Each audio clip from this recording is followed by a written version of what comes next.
In this video, we'll be talking about the basic graphs of logarithmic functions, as well as some of their details in regards to the information that we can pull from log functions and how they behave. For us to be able to actually graph a log function, our best bet is to identify first what the exponential component will look like. So for this function, we're looking at y equals 2 to the x. Again, you may look at y equals 3 to the x, 4 to the x, 5 to the x. A lot of them are going to look very much the same. It's just going to modify how steep the curve is going to end up being. So if I look at this one first, again, the goal is to start with x's and y's. I'm going to go ahead and plug in a bunch of numbers. Keep in mind for the y equals 2 to the x, you can plug in negative numbers. So I can do -2, -1, 0, 1, and 2. We should understand that after we plug in all these values, and I'm not going to plug those in, we should see a graph that looks something similar to this. Actually, there are a couple of values that I'm going to identify very clearly. It's 2 to the power of 0 is 1. I know that to be true always. And 1 plugged in is going to give me back 2. So these 2 points right here, the two most important points, it's the points we talked about in the exponential functions on how to graph them or how to sketch them. So I'm going to plot those 2 points. I'm going to have 0, 1, which is about there. I'm going to have 1, 2, which is about 1, 2, there. And then I know that there's always going to be that horizontal asymptote on these exponential functions, and this graph is going to curve up very much like this.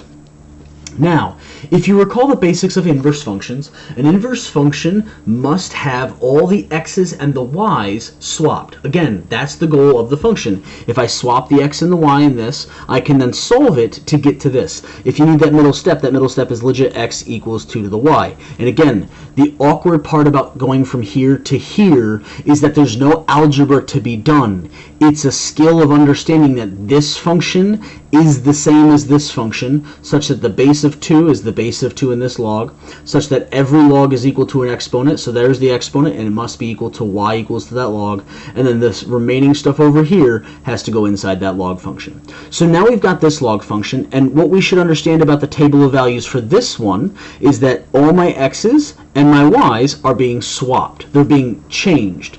So that means that the x over here should be the y for this side over here. So a 0 should occur over here, and the 1 is going to be on this side. And that goes same for the 2, 1. Again, all I'm doing is I'm swapping the x's and the y's. Now, if you're not comfortable with this, with only these 2 values, by all means, let's plug in more. If I plug in -1, I get 1/2. If I plug in -2, I get 1/4. If I plug in 2, I get 4. So that means I'm going to have a 4 and a 2. I'm going to have a 1/2 and a -1. Now, keep in mind, this is a -1 that's coming out of this function.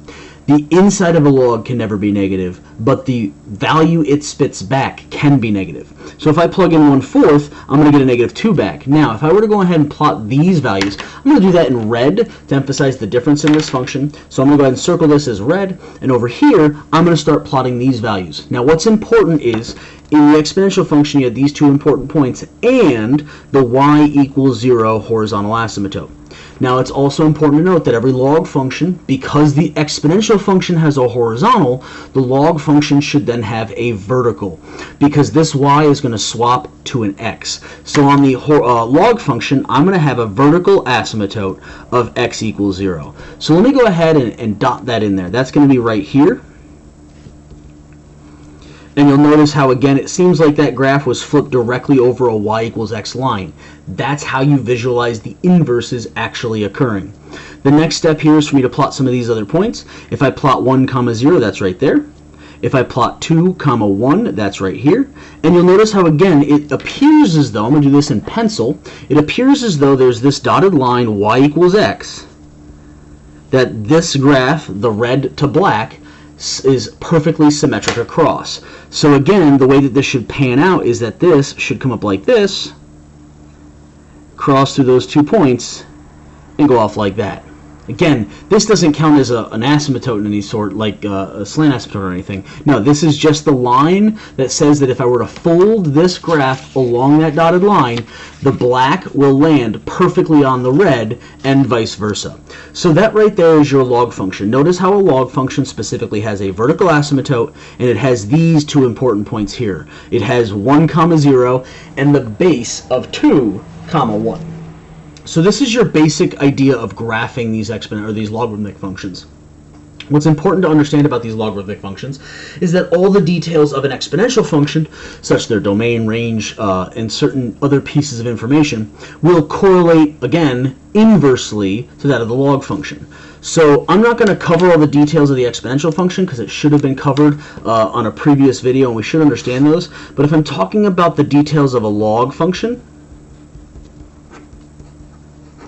I'm going to at least state their counterparts. So we're looking for the domain of a log function. We're looking for the range of a log function. It's important to note that the domain of an exponential function is all real numbers. Let me go ahead and scroll that down. The domain of an exponential function is all real numbers. So the range of a log function should be all real numbers. Because again, the x and the y values are swapped, so there's no reason why we shouldn't modify those accordingly. The domain of a log function, well, the domain of an exponential, the range of an exponential function is everything above 0. Again, this is where that domain rule actually comes into play. The exponential function has a range of values that are strictly greater than 0. So the log function will have a set of x values that are going to be strictly greater than 0 because all the x's and the y's in the exponential to the log are going to be swapped. So my domain for the log function starts at 0 and goes off into infinity. And again, the red line should justify both of those rules. So some other details that we're always going to come across, it's always going to pass through a point 1, 0. It will also always pass through b, 1. These are 2 points that are going to exist in the basic log function of, say, y equals log base b of x. Those 2 points will always exist on this function. Now, if I, again, shift this function left, right, up, down, stretch it by a certain factor, then these 2 rules won't necessarily be true, and so these rules will not necessarily be true anymore. However, if we're looking at just a basic function, we can plot all of this information and then transform it appropriately based on that. So I'm going to add one more detail to this, which we've already identified, and that's the vertical asymptote. Every log function will have a vertical asymptote, and that vertical asymptote as its base will be x equals 0. Again, shifting it left and right will change that particular rule. The last two things, or two things that I want to talk about is what happens if this b value is changed. So in this basic concept, if b is 2, then this is going to be, again, coming up from the bottom and shooting out like this. Well, what happens if that base value is somewhere between 0 and 1? So my next rule is if b is greater than 0, then my graph should look something like this. And this should make sense logically based on the previous example. But if my base is somewhere between 0 and 1, being a fraction, then my graph should look something like this. It should come down. And the reason why this should be reinforced is because if I've got y equals, say, 1/2 to the power of x, this is the same thing as 2 to the power of negative x. And remember, a negative inside the function will flip that function over the y-axis, or flip it horizontally. So in that case, the graph would come down like this and look like that. Well, if I'm going to go ahead and try and reflect that over that dotted line here, okay, then this thing over here should land up here, and this one down here should land down here. So in this case, we should see this function, again, very much where the vertical asymptote is still here, but now the graph comes down, passes through that exact same point that the other function is on, and goes off like this. So again, that is the same function that I have drawn over here, even if not necessarily as exaggerated. So this is the concept for how we graph basic functions and some of the basic properties of those logarithmic functions.